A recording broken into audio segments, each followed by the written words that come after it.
Hello, everyone, and welcome to a brand new episode of Set Lusting Bruce, your podcast all about Bruce Springsteen, his music, and mostly his fans. I am your host, Jesse Jackson. I have my new friend David here. We've already talked 10 minutes before I even hit record, so I think this would be a fun one. David, welcome to the podcast. Thank you. Thrilled to be How, here. yeah, so why don't you tell us a little about yourself? I guess I should tell you that we're both members of belong to the Pantheon Podcast family. My podcast is called What Difference Does It Make? It's an 80s music podcast, a mostly 80s music podcast. We venture into the 70s and 90s and whatever interests us for the most part. I am, a lifelong Bruce fan. I think I could. My first time was in '84. I Okay, waited in line overnight at Licorice Pizza. I don't know if Licorice Pizza, but I that do was a not. Licorice Pizza. Yeah, it was a like an LA, I think California record store, but they had a Ticketron. I think it was Ticketron, and it was first come first serve, and so whoever was there, and this was what '84. He announced 7 nights at the sports arena.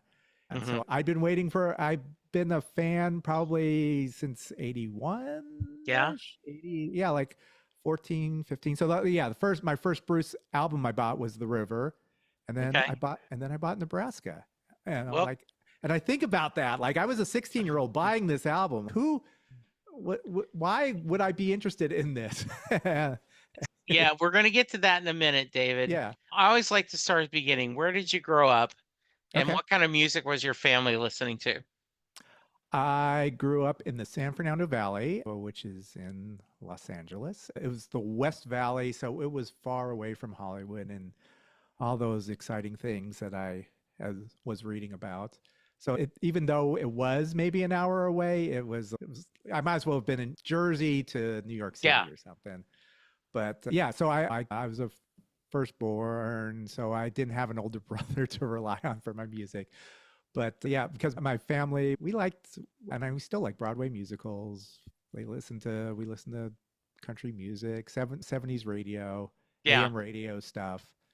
But we had the LA Times. So I Hmm. read a lot of that. And so I had Robert Hilburn, who was the LA Times music critic. I Hmm. relied on him to introduce me to a lot of new music. I relied on KROQ, or 106.7, the world famous K Rock, to help me on my musical journey.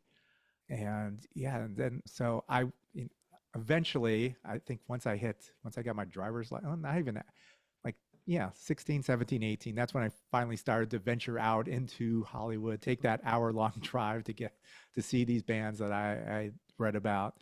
Yeah, and yeah, so now I have a podcast about all these bands, a lot of them that I missed out on because I was reading about them, but I never got to Sure. see them. So When yeah, when did you graduate high school? I am a kid of 1984.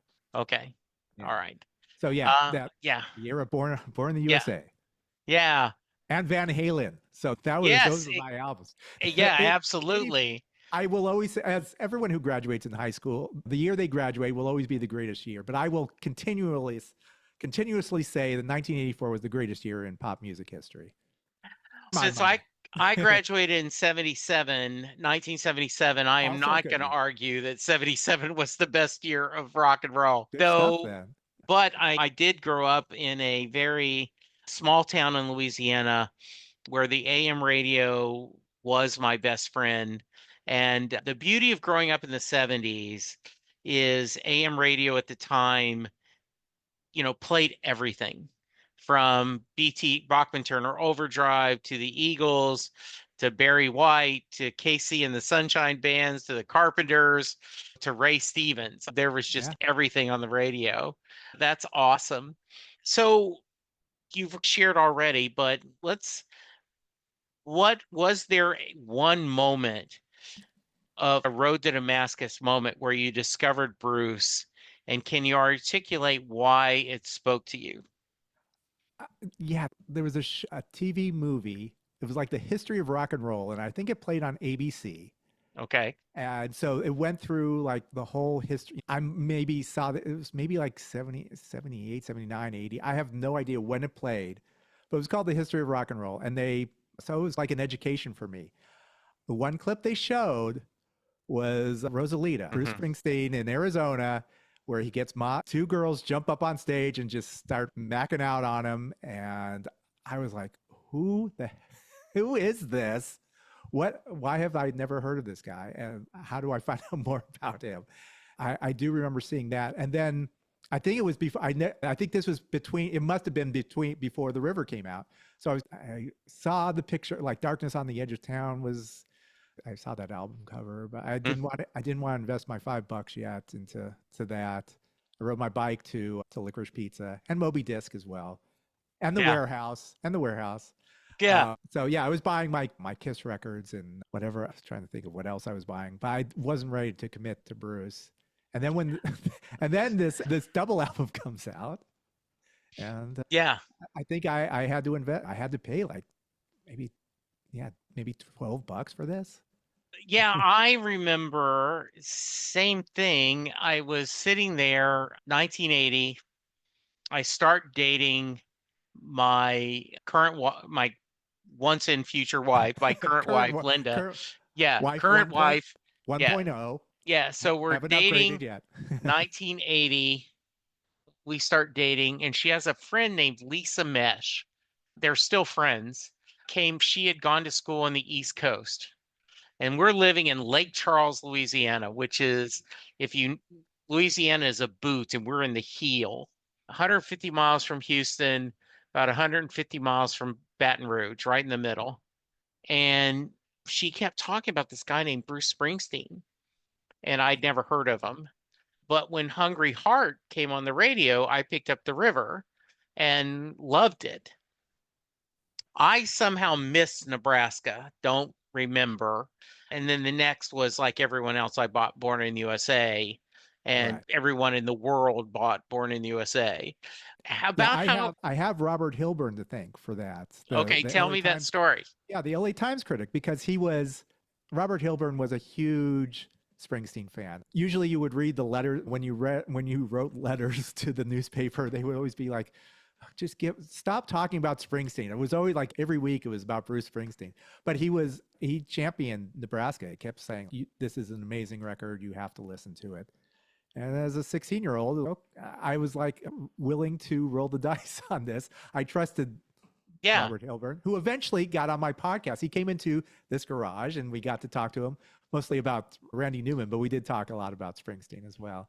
I'll have to go back and listen to that episode because I remember discovering Randy Newman. I'm in college. Yeah. Short People comes out, and I remember him playing at Mardi Gras. Saturday Night Live did a episode live from Mardi Gras, and I started exploring Randy Newman. So that, I'm sure that was a fun episode. Yeah, yeah, and that's, I think to this day I'm just a huge singer-songwriter fan, Yeah, and Randy Newman is right in there. It's just brilliant work. yeah. Just Uh, love him. do But yeah, you? because Yeah, of Hilburn, and I listened to this album and I really got into it. I think it, and I've talked to, we had Warren Zanes on the podcast as well, and I was trying to articulate why this worked for a 16-year-old, and I think it was just because they were like these little movies, and they were like every song was a different movie, a different setting, and it placed you in there. I really got into it. And I'm like, this is really cool. I didn't tell none of my friends. I didn't tell any. yeah. This was like my secret record. Like I was too embarrassed to admit that like this is something that I'm really enjoying. Did you? Were you a fan of short stories? Were you a fan of movies? Yeah, yeah. I was, yeah, movie fan. Not. I think I really it was music that Okay. drew me in. But yeah, I love. Yeah, now I'm a huge movie fan, but I did go to a lot of movies as well, mostly comedies. Hmm. Whatever. I love, yeah, love Yeah. the that time too. Like my bike took me everywhere. I would Yeah. ride to the movie theaters. I would, and the record store, sometimes in the same day. But yeah, it was always, yeah, it was music that I was always intrigued by. There was always something new to discover. Because the reason I was asking is I've shared this story multiple times on the podcast. So, guys, if you're tired of the Pet Sound story, skip ahead 5 minutes. But in 1977, I graduated high school. I discovered Endless Summer, the Beach Mm. Boys. eight track, and I fell in love with that music. I had never heard anything like it. I was a huge Kiss fan, and hearing harmonies like Brian Wilson was doing was amazing. And so I'm going through and buying every Beach Boy 8 track or album I can find, right? I'm just finding. And so when I get Pet Sounds and I put it on, I go, what the hell is this? It sounded nothing like a Beach Boy album. And it wasn't till later I learned to appreciate it. And now, if you pushed and what's your favorite album, I would probably say Pet Sounds. Oh, So I think of that story when someone says, I didn't get Nebraska the first time, because it is when you go from Born to Run, Darkness, The River, this is totally different. So it's cool that you got into it. yeah. And it could have been my age. Just like, all right, this is something that's cool. I was like a lyrics guy, so I poured over the Yeah, lyrics, and yeah, it was that's awesome. fascinating. Yeah, it was Yeah, fascinating to me. But yeah, completely different than the river. But there were hints. Like on the river, you'd get like stolen car or something yeah, like that. So it was, that's awesome. yeah, it was something that fortunately it stuck with me, and I still have that original album to this day. Yeah, Nice. yeah, When I always like to preface this, David, that the amount of times you've seen an artist perform live is not a fair parameter of how big of a fan you are. But are you someone who counts? And if so, how many times have you seen Bruce perform live? yeah. You know what? I don't know. I've seen it's less than 10, but Okay. I do remember. But I remember October 25th, October 26th, October 31st Yeah. were the three dates that I saw in 1984. Okay. And I saw three of the seven. I have some friends who went to all seven. I had never traveled to see Bruce. So when I saw him in Tulsa, that was first for me. Yeah. I tried when I was living in New York, I wanted to go see him. That was the Tunnel of Love tour, but that was because it was New York, it was just insanity. And I was not able to get tickets for that. Yeah. So yeah, and I think I actually fell off the Bruce train when he left in the 90s, like Yeah. during the when he The was dark years, as they yeah, say. yeah, as he was going down his own path. I saw Springsteen with these other three members, Yeah. The other band. Shane As Fontaine. I can't yeah. remember any of the, but anyway, and I saw the show, and that was the first show I took my wife to, and I think because she was a little bit underwhelmed, like, Yeah. what is this? And I was like, yeah, there's no sax. I don't know. It's just like, Yeah. all right, he's doing his own thing, and so I got off for a bit until for a while, and then What brought you because back, if anything? it's Springsteen, Yeah. you start falling in love over, and oh yeah, this is Yes. why I discovered him. He did when they opened up the Staples Center in LA, which I think that was like 1999. Okay. Springsteen and the E Street Band reformed. I think it was that. Yeah, I think it was in '99. And so Yes. this was the first show in LA at the Staples Center, and so we went to go see him, and then it was like, oh yeah, that's right. This is why I like this guy. And he also pointed out, like they have these suites, these foo suites. He played the sports arena, which is he called it the dump that jumps. It was Okay. just like it was a horrible arena, but that's the place he always liked to play in Los Angeles. So this one time he got invited to play the Staples Center. He looked around, he saw these suites and these people that were sitting down. He's like, nah, this isn't for me. I was like, yeah, that's Bruce. Okay. And slowly but surely I started falling in love with him again. And then he did like the Woody Guthrie stuff. He did Yeah. that tour. I saw that. And then just playing back with the E Street Band, and just the power of it was the live shows again Yeah. that brought me back. So I was, yeah. And now I'm all in. I'm That's like, good. yeah. And now I like, oh God, I can't wait to see him again. Yeah. So let's talk a little bit.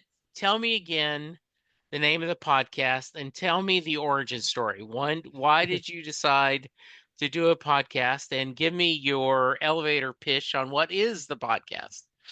Yeah, the podcast is called "What Difference Does It Make," which is a Smith song, and my philosophy on who are we going to put on the podcast. I don't know. What difference does it make? Whatever interests us. But it's a mostly 80s podcast, and that's actually on the cover art too. It's mostly 80s. As I've mentioned, high school, 1984, Yeah. graduate. I grew up on K-rock music, and that's the music that I know intimately, like really well. And I have a radio background. And so there was this one thing that we used to do is it was called the listening room, where we called people, artists in, and we got to interview them and they played for us. And I really love that. And that was one of my favorite things to do, was to just to talk to artists and hear them play. And then when radio star slowly disappeared, I was like, what do I do now to keep this passion? And then this podcast format was invented. I had a friend from high school, or from college. Cal State Northridge is where I went to college, and my friend Holly Cantos was also a radio major. That's where I met her. And I think it was probably on Twitter. I was tweeted, she posted something about the 80s, and I tweeted something back. And then I was like, oh, we were both in the same situation. You want to start a podcast about the 80s? And she was like, yeah, I'm all in. And we've been all in. We turned on the podcast in the living room and pressed record, and just started talking about U2, one of our other favorite bands, and took it from there. And then we were like, we all love K-rock. So we started talking about K-rock. And then we started looking at the lists that K-rock put out once a year.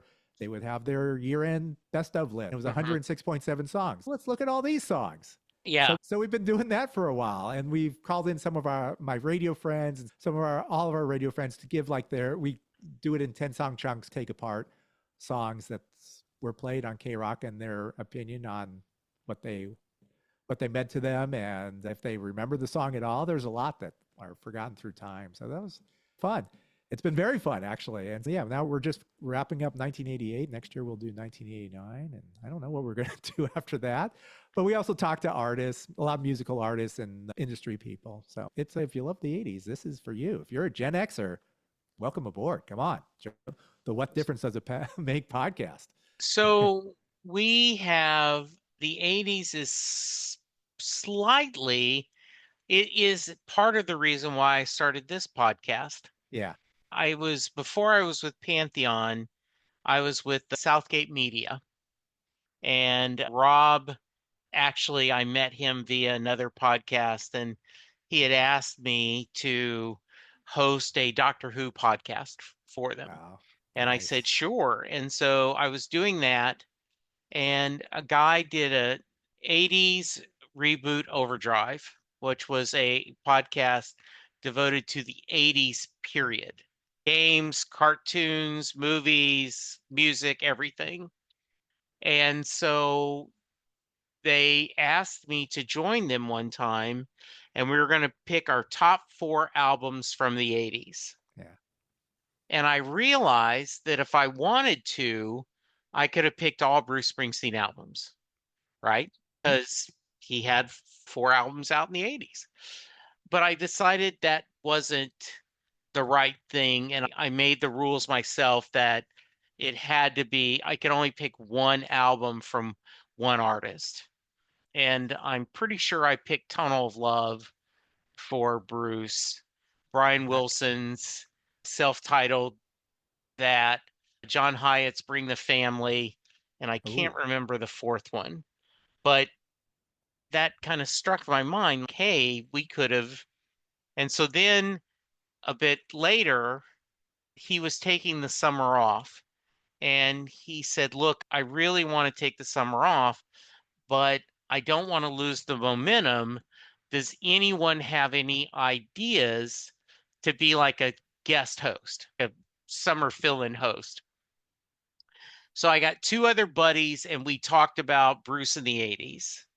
I also did a Stephen King movies of the 80s and a Stephen King books of the 80s. Yeah. So as I started thinking of this, I'm like, I love talking about Bruce Springsteen. And so I went to Rob and said, hey, can I do a Springsteen podcast? And he said, yes. And then 10 years later, I'm still doing it. So it is that. And I mean, from my perspective, Prince, Madonna, Michael Jackson, Bruce Springsteen, your Mount Rushmore of 80s rock and roll. What do you say? I could add on to that as Yeah, well. yeah, Yeah, I'm an REM guy. yeah, U2 and yeah, and so many others. I love that you're a Tunnel of Lover guy. yeah, Yeah, that album really hits me. I think at the time it really hit me hard. That was when I first started dating my wife 1.0, still yeah, current wife. But I was also going through like like where am I? Is this what I want? yeah. But then you hear Valentine's, what scares me is losing you. Just different lyrics, and he sounds so vulnerable. It's almost the opposite of what you expected from Bruce. And he's laying it all out on the line. He's not telling us like in Nebraska, telling stories of other people. He's telling his own story. Like this is his Yes. intimate story. This is him. And so I really love that album. So I'm glad to hear that you're also a Tunnel Yeah. of In Love fan. fact, if probably it's hard to pick a favorite album, right? And a lot of people either they'll go back and forth between Born to Run or Darkness. I really love Magic. I Mhm. love the Wrecking Ball. I really love Letter to You. But I think Tunnel of Love is definitely top three, if not number one. And there's so much beauty in that story and so many wonderful songs. Yeah, yeah, it's just one of my favorite albums. Very cool. So you shared that you had Warren on. I was lucky enough to have him just a week or so ago promoting the movie. Who are some other people that you've pinch yourself and say, holy crap, I can't believe we've been able to get this person? A lot of it is like just some industry people. We did talk to Miles Copeland, the head of IRS Records. Just a huge fan of all that came out on IRS, especially as an REM and Go-Go's fan. Sure. He just had such a great ear for music. Talked to him. Got to talk to Suzanne Vega. She was another one, like a singer-songwriter who I really admire, and her latest album was really amazing. We talked to her this year. That's pretty big time. Yeah, yeah, it is.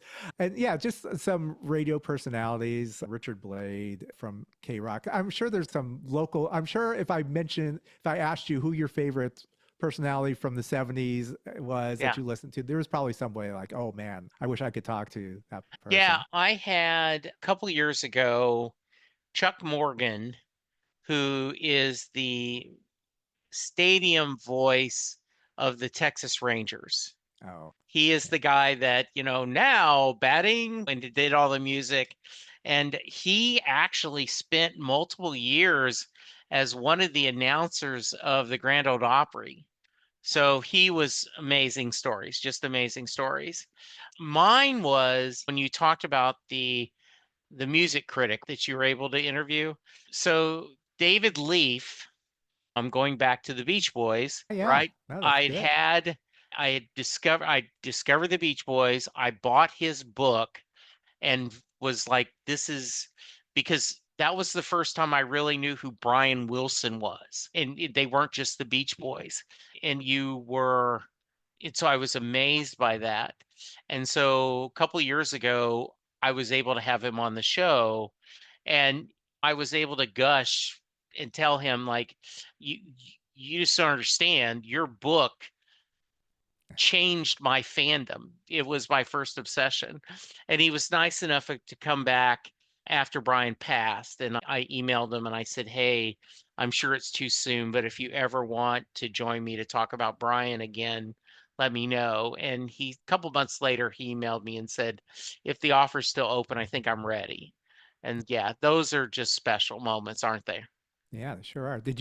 Have you seen Brian Wilson? Did you get to see his shows? Yes, we saw the Beach Boys often once we moved to Dallas. We moved to Yeah. Dallas in 86. So every summer they would come and we would go see them. Without Brian though. Yes, Yeah. exactly. Yeah. And I've seen him like I saw them in Baton Rouge Okay. once and he was there, not very much, but it was the Pet Sounds Live tour Yeah. where he came to Dallas. the local Dallas Symphony joined him. And so they did Pet Sounds all in a row, took a break, and then a melody of Beach Boy hits. And he was so energetic, so happy. Mm. This was that middle 90s.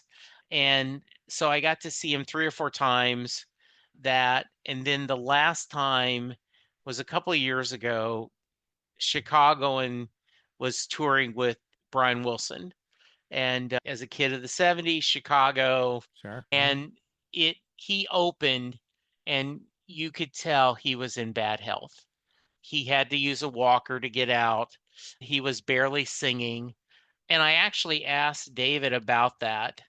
And he said, Brian tours for 3 reasons. One, he loves hearing the band behind him perform his music so beautifully. When Mm. they were the Wondermints and this gorgeous band. Two, he adores the love he gets from the audience, that how much they appreciate and cheer and applaud for his music. And three, he loves room service. So I said, okay, that's good enough for me. Yes, I saw him the last time and I was like, okay, I'm ready. So I was sad, but not shocked when word came out that he had passed. Yeah. Yeah. Yeah. As we've talked about on our podcast a lot, because all these artists are aging, but musicians don't retire. They No. just don't. Nobody. Why would you? Why would Yeah. you give, if you can, and play this music that brings so much joy to so many people and just Yeah. soak that up? McCartney doesn't have to play. He doesn't have to No. tour.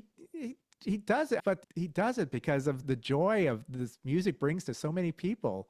And he's still getting a thrill out of it. I think most musicians, I think like 99% of the musicians out there still get a thrill playing these hit songs. I went on an 80s cruise. I got invited to go on an 80s cruise. Oh, I how would never, cool. I would never go on a cruise, but I got invited to go. And it's all these artists from everyone from Sheila E. to Tiffany to, it was Squeeze was one of them, and Men at Work.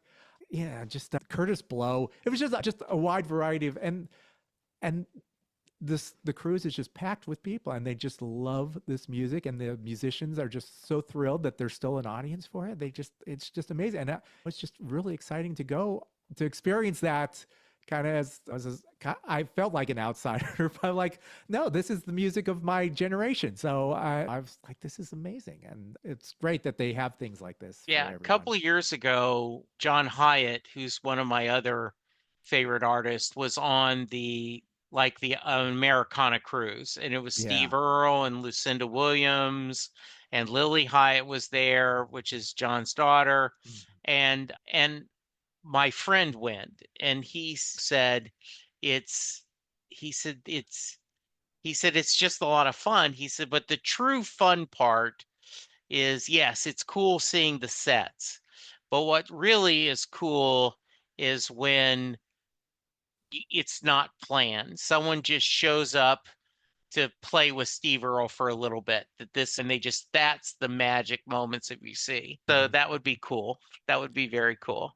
Yeah, I got to go to the Newport Folk Festival this summer as well, Yeah. and that's another thing where artists just jump up on stage. Jeff Tweedy, one of my favorites, he jumped up on. You would see him appear on a different stage and play with Yeah. these different artists, and of course Mavis Staples was there. There's Nathaniel Rateliff, and they all just the thrill of playing. It's just Yeah. I love it. You must be a Jason Isbell fan. As a Yes, Springsteen I fan, am. very good. Yes. Okay, just checking because yeah, he's like the next Springsteen. I listen to his music, I'm like, oh my god, this is Springsteen now. Springsteen. So one of the things I find doing this podcast, right, is most people, if I ask how many times have you seen Bruce, it's usually only in a number, Yeah, only 12, yeah. only 50, only 100. And I am 2 years ago, I think, was when I jumped on the Jason Isbell bandwagon. I had my friend Sam, who I was talking about that went to the Americana cruise, had been talking about him, had been talking about the drive-by truckers and all this stuff. And he told me to buy the Nashville Sound. And he says, if you don't like it, I will give you your money back. Yeah. And I bought it while I was getting chemo for colon cancer. And so I really enjoyed it. May in 2023, I went down to Austin to see Jason for the first time. And I went back to my friend Sam, why did you not tell me this guy is so good? And of course, we because he had joked with me years ago. He watched an episode of the Big Bang Theory and started screwing with me like, why didn't you tell me this was so good? I did. No, you didn't tell me hard enough. So we did this back and forth. So I've now seen Jason. I think I've seen Bruce 21, if you count the two songs I heard in when I was at the symposium, Sure. but I've been Jason about 10, and I can't get enough of them. That's great. Yeah, So okay, so then you go back, you check out the Drive By Truckers as a band. yes. These dad rock bands. I don't know if you're into the Hold Steady. Is that a band that you're into? That have you discovered the Hold Steady? No, I haven't. All right. Okay, got to check out Also, them. also like Springsteen-esque type Boys and Girls in America, maybe. That might be your one you Okay. can go to. Wilco, is that a band that you're into? I'm familiar of them. Okay. Yes. Uh, that's another deep dive. These are like Springsteen adjacent Yeah. artists that I love them Yeah. immensely now. Those are bands that I go see whenever they come to town. Yeah, because Yeah. it's such a high that I get. I don't get to see it's a lot cheaper to see these bands too. So Yeah. that's also nice. Yeah. So yeah, I've seen Jason 8, and then Right. we have tickets. He's coming on a solo tour. Yeah. Oh, yeah. And I saw yeah. him last. I saw him earlier this year. This place, the Walt Disney Concert Hall, which Yeah. is where they have classical concerts. It's like really gorgeous and ornate. And he just was there with a guitar and just mesmerizing. So you're in for a Yeah. treat. Yeah. So That's he's gonna be playing 2 shows here in Dallas, and this is my wife and I were planning a vacation in March or April. We were going to go on a trip together. And she wanted to go back to Kentucky because we're really big fans of the Kentucky Bourbon Trail.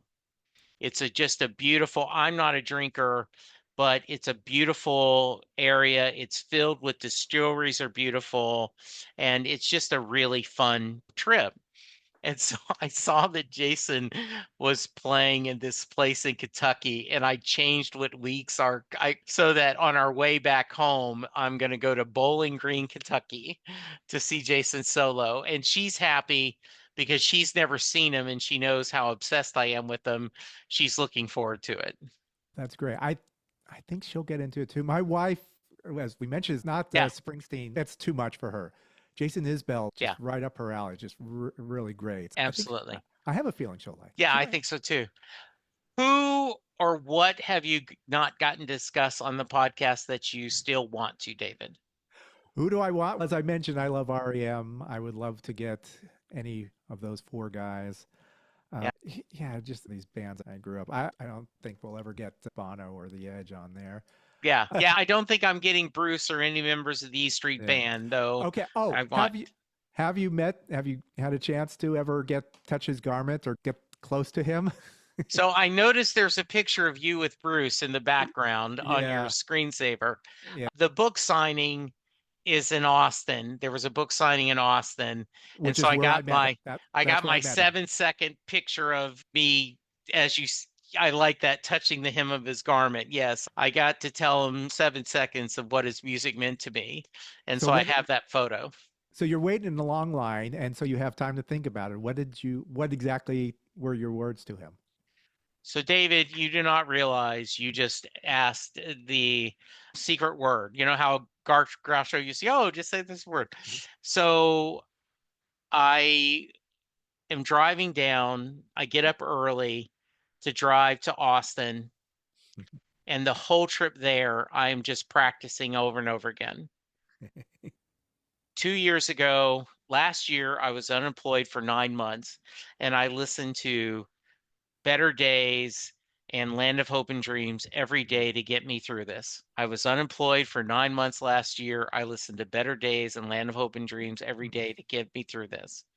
And so I just practiced over and over again. And so that's what I told him. How about you? Yeah, I was like, I have no idea what to tell him. Everyone's going to say, "That's nice. You have this personal story."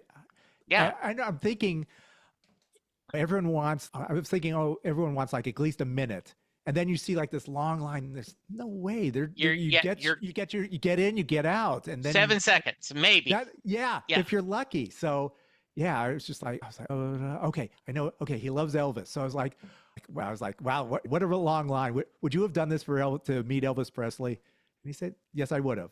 all And then, right. and then I touched his leather jacket. It was very soft.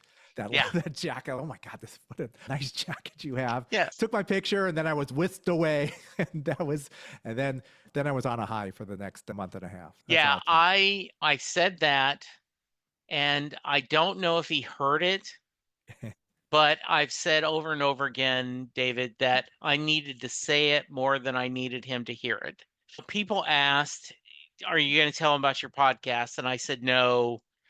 But I did wear my Set Listing Bruce t-shirt, and Oh, that's nice. yeah, and now I just recently went to a basically an unofficial Springsteen convention. It's called the Spring Nuts is one of the biggest Yes. Facebook plans. When I was in Tulsa, I met some of those people. Yeah. They are spring nuts. Yeah. That's a good name They're for them. just huge fans. And Yes. so they every year do a convention there in Jersey, and it's a whole weekend of things. And so Hank Azera showed up, and I Nice. stood in line and got my picture with him. And I did give him a card because he's doing a Springsteen tribute for charity, but he's not called me. So if you have any connections with Hank Azera, send them my way. Yeah, my only advice, just be persistent. I keep emailing people until I Yeah, get a response saying no or yes, until I get yeah, an answer. That's how I've gotten a lot of people. And so sometimes I don't know if they're like just seeing if you're persistent, maybe checking out the podcast once in a while. Who else has been on here? What is this yeah. all about? It takes some persistence, and it's been very useful for me to Good. get a lot of the people that I want to get. My So that's biggest issue is finding contact information. That can be difficult to find at times. So, no, you know what? This internet thing, it's pretty yeah. amazing. Yeah, It's now a I've lot done a easier. fair share of that. Yeah, I've gone and I find it's especially writers tend to be pretty responsive because their websites usually for have sure. contact pages and it's a little bit easier to catch it. So I've been able to have some writers I really admire. That's so cool. That's great. Yeah, photographers also. We've had Lynn Goldsmith on the podcast, and she's got a great Springsteen photography book. If you've ever seen that, Yeah. she's got the best pictures ever. We've talked to a number of photographers. They're a good group to talk to as well. They've always got stories, never Mhm. ending stories. That's good. But yeah, I reach out to publicists and just keep making the Yeah. list, checking it twice. Yeah. And yeah, yeah, it never ends. But yeah, Yeah. it's been nice. We've on the What Difference Does Make podcast. We filled up the whole year. We have an episode every Friday, Nice. which is less than you. You seem to put out a lot of these. I put out 2 a week and I'm gonna go back to Insane. I That's know I'm gonna insane. and then in September I put out an episode every day. So I put out 30 Yes. episodes. Yeah, Down. I'm going to cut it down to one a week next 2026. I'll tell you who is a good guest. I had Andrew Bernstein on, who is the NBA. He covers the Lakers and the Clippers, and he's actually in the NBA Hall of Fame for being a photographer. Huge Bruce Springsteen fan. Gotcha. Yeah. So he was a good party. He told a lot of great stories about that. Do people reach out to you? Was that someone who's like, Sometimes, yeah, there yeah, are some. I do. I probably like you. I'm a very persistent eh, canvasser. If I yeah, see, if I especially like if you see a newspaper column about Bruce Springsteen or an interesting I will reach out to the writer and go, hey, I do a Springsteen themed podcast. Would you want to join me? I had one of my favorite podcasts last year was The Boss Belongs to Us, which was all about two gay women in the UK did a whole podcast, Is Bruce a Gay Icon? And they Oh, really? actually did a series of episodes, and that was a lot of fun to have them. That's cool. Because you mentioned, David, at least from my perspective, if I'm not careful, I get nothing but other old white guys on the podcast. That no, Yeah, and so I love the diversity of being able to have someone who's that different genders, different age groups that talk about their music. yeah, I'm like you too. I'm like trying. Yeah, I love it when we've had. I think this year we were very successful in getting a lot of women on the podcast, and yeah, it's. I know it's people like these bands I recommended to you. They're like yeah, dad rock bands. It's just yeah, it's a bro fest, but yeah. So it's always nice to see a lot of different yeah, genders and yeah, and nationalities at concerts. You get, and I think you see that at Springsteen. You're starting to see that. Every artist you talk to is always thrilled when they see the younger generation. yes, I'm at that point now where I'm the old man at the show, and yes. it's tough. I did tell Holly she took a pass tonight, and I said, okay, but I told her I want her on to talk about music, and she said, yes, I will join you another time, and you are welcome anytime you want. And if we ever want to do a big crossover where it's all three of us and we pick a subject, I'd be thrilled. Yeah, that would be great. Sometimes I think she gets intimidated by my Springsteen enthusiasm, and her band is The Cure. Actually, yeah, Robert Smith would be the list of artists we'd love to get that I don't know will ever happen, but That would um, be fun to hear. yeah, Yeah, yes, that'd it be would. fun to, Oh, yeah, we did talk to Lowell Tolhurst of the band, who is in the Rock and Roll Hall of Fame with The Cure. He's not in The Cure anymore, but yeah, we got to talk to Lowell, so that was cool. yeah. I got my 100th episode, which was years ago, because I just like I'm I'm over 1,000 now, but And yeah, I know. I had Vinny Lopez, who was the original drummer yes, for the E Street Band, yeah, and that was pretty cool. That was really cool. Yeah. Warren's a great guest. yeah, Speaking of, yeah. He's a professor. He loves to he'll pontificate on things and what he yeah, thinks of. yeah, absolutely. Is there any other Springsteen? I'm going to ask you the Mary question, but is there any other Springsteen story that I haven't asked you that I should have? Springsteen. You I don't did know. get to Well, you tell did. about meeting him, but I just want to make sure there's anything else. Yeah. No, I guess you were talking about writers. My Springsteen. I don't know what your Springsteen book is that got you, but there was a Dave Marsh book that I remember buying. I think maybe my first year in high school, they had these book fairs, and they had I think it was Bruce Springsteen, Born to Run by Dave Marsh. That was my introduction into like his backstory. Yeah, I think that was besides Springsteen's memoir. That might have been the only. Oh, I have a photography book as well, but I think that's the yeah, only. Those are my Springsteen books. But Dave Marsh, that was the one I think I read it a few times just to yeah. to lock that in my lore. What was your Springsteen book that you? I certainly remember those. I I like everyone else, I had Peter Ames Carlin on talking about his, and he was on his new book Tonight in Jungle Land. He also joined me about Right. that. So that, yeah, I think those are the big ones. I really did. I met Dave once at a show and I Oh, shook nice. his hand, and but he had no interest in being on my podcast. So yeah, that would be cool. Yeah, I know you just keep plugging away though. that's it. Yeah. Exactly. That's it. Yeah. Yeah. And And go can ahead. I ask personally? I'm wondering about Pantheon or the Yeah, and we'll Pantheon cut all pod. this out. Oh yeah, okay, yeah. I'm sorry. Oh, no, that's You have your is pay per view or what is it? Has Patreon. Patreon. Yeah. Patreon. Do you have a Patreon? How well does that do for you?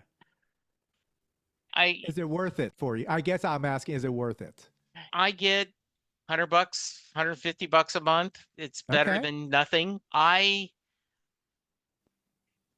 Josh Whedon once said, which I realize Josh Whedon is now, you have to separate the art from the artist.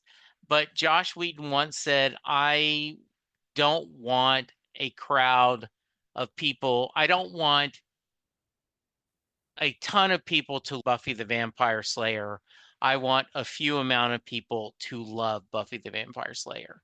Gotcha. And the Yeah. nice thing about my Patreon, what I do is for as little $1 a month, I put up without ads. And then what I do is I will put up our discussion totally unedited to them. My patrons get all of that. So they get like the 10 minutes we talked before I officially started. They get Gotcha. that. So yeah, I think it's nice. And then I use that also as an unofficial steering committee. Like I'll go, hey guys, I'm thinking about doing this. Do you have any thoughts? And so that's it. Yeah. So I think it's worth it. Okay. Yeah, it's Very worth good. having. Yeah. Very good. I'm Mhm. looking down the. Yeah, I know. I'm looking at his catalog. I was so hoping. Why isn't Bruce playing West? Why didn't he play anything from Western Stars? I love that album, and I he's never played anything from. I thought when I saw him in Tulsa, I'm going to hear Western Stars yes, material. I know. I thought Uh for sure, and it didn't yeah, happen. I do not know. Uh, I really thought that Little Steven covered Tucson Trained, him and his yeah, Disciples of Soul. So yeah. that would be a perfect song to do. Yeah, I don't know. I would love to hear a Western Star song. All Any right, Western Star song. all right. Yeah. Next time we talk to him, we'll Yeah, check that exactly. All right. All right, David, I end every podcast with what we call the Mary question. And what that out. Oh, is Jay Armstrong, who was a retired honors English teacher. He would give his students the lyrics to Thunder Road, and they would talk about it as if it was a poem, discussing the different images and themes that Bruce explores in the song. And then he would ask his class, does Mary get in the car? David, that is your question. Does Mary get in the car at the end of Thunder Road? all right. Is it sways or waves? By the way. I say waves, but that is very controversial. In fact, I had a t-shirt made that said the question isn't if it waves or sways, is it does she get in the car? Yeah. Yeah. Yeah, I'm a romantic. I think that she does get in the car. But and I love that the cover of his memoir is just like is him on the car, like he's Yeah. waiting for Mary. He's waiting for He is Mary. waiting for Mary. Is she Absolutely. going to come in? I know. Yeah. I'd like to think that she does. You must feel the same way, right? Oh You're yeah. I feel you're a like she tunnel does. you're a tunnel of love guy. Exactly. Yes. Exactly, David. Yes. All right. All right. Speaking of Western Stars, I had a guy once said that she absolutely gets in the car, and they move to California, and Moonlight Motel is him mourning her death. Oh, gee. Okay. All right. I like it. Sure. Why not? Yes. All right. Yeah, that's if Yeah. if Dylan's writing the rest of Yeah, the rest of the exactly. lyrics. All right. Tell us again about the podcast and how people can reach you. All right, it's what difference does it make? It's a mostly 80s podcast. We have new episodes every Friday, and we talk to industry leaders and artists and radio people, just music fans from music from the 80s, and we dig deep and we talk to anyone and everyone. And it's a lot of fun. I love it. We've been doing it for since 2017. No, yeah, something like that. 2017, 2018. That's a long time. 2018. I believe. I think we thought of it in 2017. And I think it finally came to fruition in 2018. But yeah, we've been pretty consistent. I'm very proud of it, and it's a good time. Yeah, check it out. Yeah, you can find me, Dave, at wddimpodcast.com. The website is wddimpodcast.com. What difference does it make podcast.com. And so, yeah, subscribe, do all those fun things. We send out a newsletter just to remind people, well, like a monthly newsletter. We don't spam you. It's just once. It's Okay. fun. Very nice. Yeah, it's good times. All right. David, thank you so much. This is a lot of fun. I'm sure we're going to do this again. Yeah, what a Yeah. joy. I Yeah. really appreciate it. That's appreciated. All right, guys, check out the podcast, sign up for the newsletter, tell them you heard about them on Set Listing Bruce. Everyone, be safe, be kind, and we'll talk to you soon. Goodbye.